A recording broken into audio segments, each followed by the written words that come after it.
Bayangkan seorang bayi meninggal sebelum sempat mengenal dunia.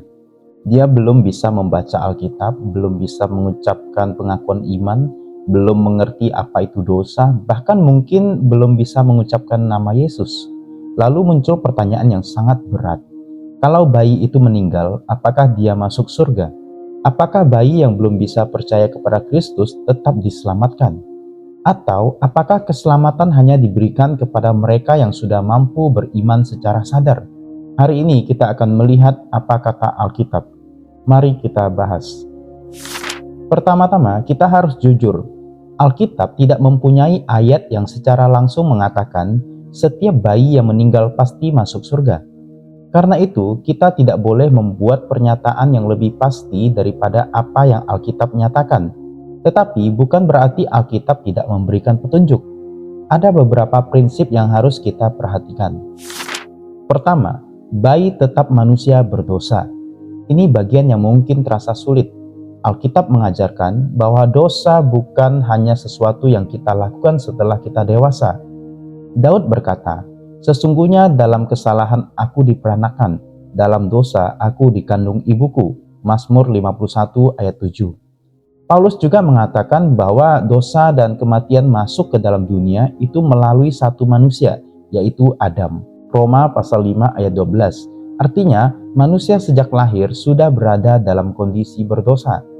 Jadi, masalahnya bukan apakah bayi sudah melakukan dosa tertentu atau belum, melainkan apakah manusia yang lahir dari Adam berada dalam kondisi berdosa.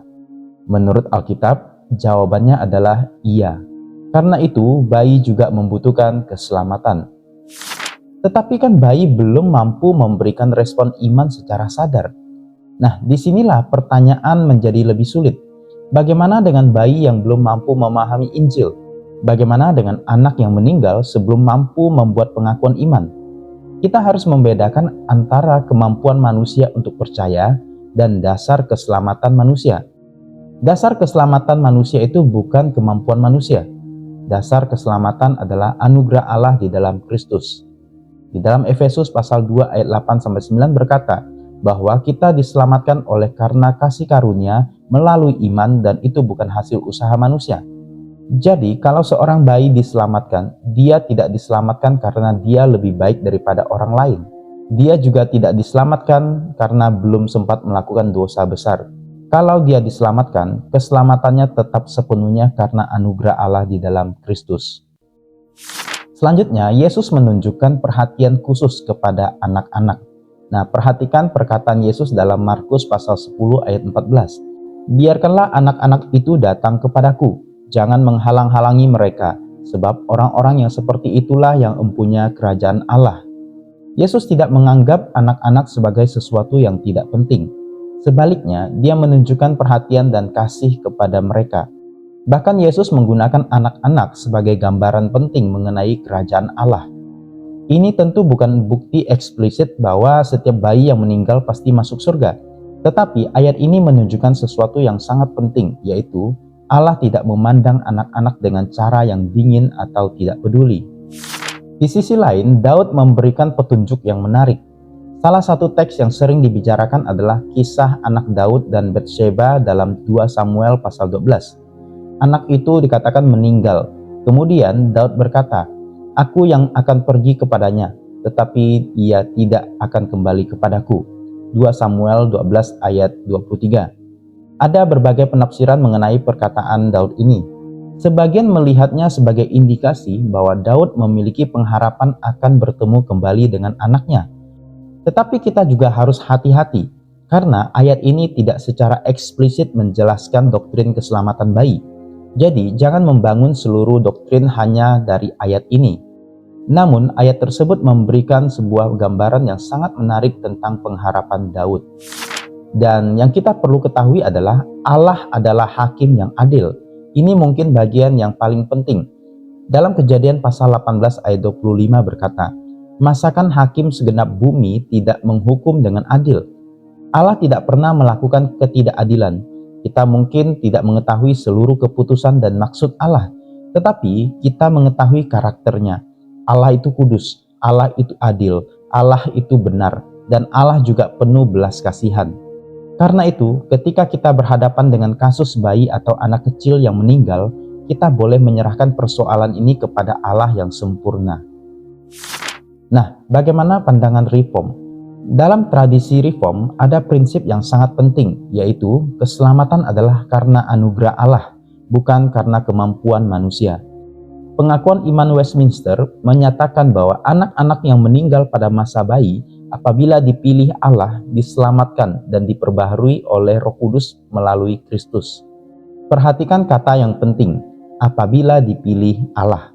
Jadi pandangan Reform klasik tidak mengatakan semua bayi otomatis masuk surga karena mereka bayi, tetapi juga tidak mengatakan bahwa bayi tidak mungkin diselamatkan karena belum bisa percaya secara sadar. Keselamatan tetap berada di tangan Allah. Jika seorang bayi diselamatkan, keselamatannya adalah karena pemilihan dan anugerah Allah di dalam Kristus. Lalu, apakah kita boleh berharap? Ya, dan ini sangat penting secara pastoral.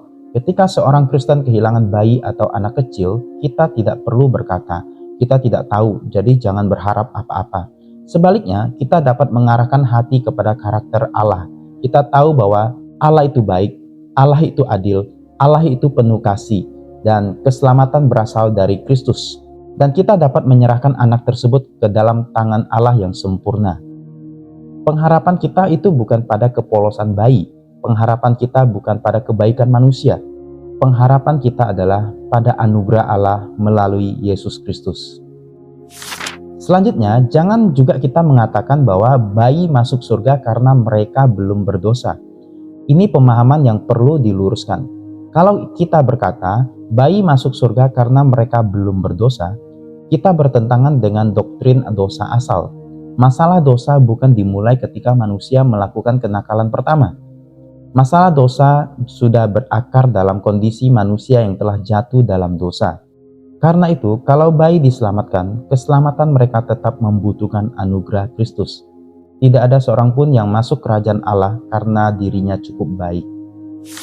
Tapi jangan juga kita menghakimi orang tua yang kehilangan anak. Ini sangat penting. Jangan mengatakan kepada orang tua yang kehilangan bayi, mungkin karena imannya kurang, atau berarti bayi itu tidak diselamatkan karena belum dibaptis atau belum percaya Yesus. Kita tidak diberikan hak untuk menentukan siapa yang dipilih Allah. Dan kita juga tidak boleh menambahkan beban kepada orang tua yang sedang berduka. Dalam situasi seperti itu, tugas kita bukan memberikan spekulasi. Tugas kita adalah memberikan penghiburan yang berpusat kepada Allah. Jadi, apakah bayi yang meninggal masuk surga? Jawaban yang paling hati-hati secara Alkitab adalah Alkitab tidak memberikan pernyataan eksplisit bahwa semua bayi yang meninggal pasti masuk surga. Tetapi Alkitab mengajarkan bahwa manusia sejak lahir berada dalam dosa. Keselamatan hanya berasal dari anugerah Allah melalui Kristus. Allah adalah hakim yang adil. Allah penuh belas kasihan. Dan anak-anak memiliki tempat yang sangat penting dalam perhatian Yesus. Karena itu, kita tidak menaruh pengharapan pada kepolosan bayi. Kita menaruh pengharapan pada Allah yang berdaulat, adil, dan penuh kasih. Dan bagi orang tua yang pernah kehilangan anak, ada satu hal yang perlu diingat. Kita mungkin tidak memahami seluruh rahasia Allah, tetapi kita dapat mempercayai karakter Allah. Sebab Allah tidak pernah berhenti menjadi baik hanya karena kita belum memahami seluruh rencananya. Dan pada akhirnya, keselamatan bukan berada di tangan manusia, keselamatan berada di tangan Allah. Soli Deo Gloria. Shalom.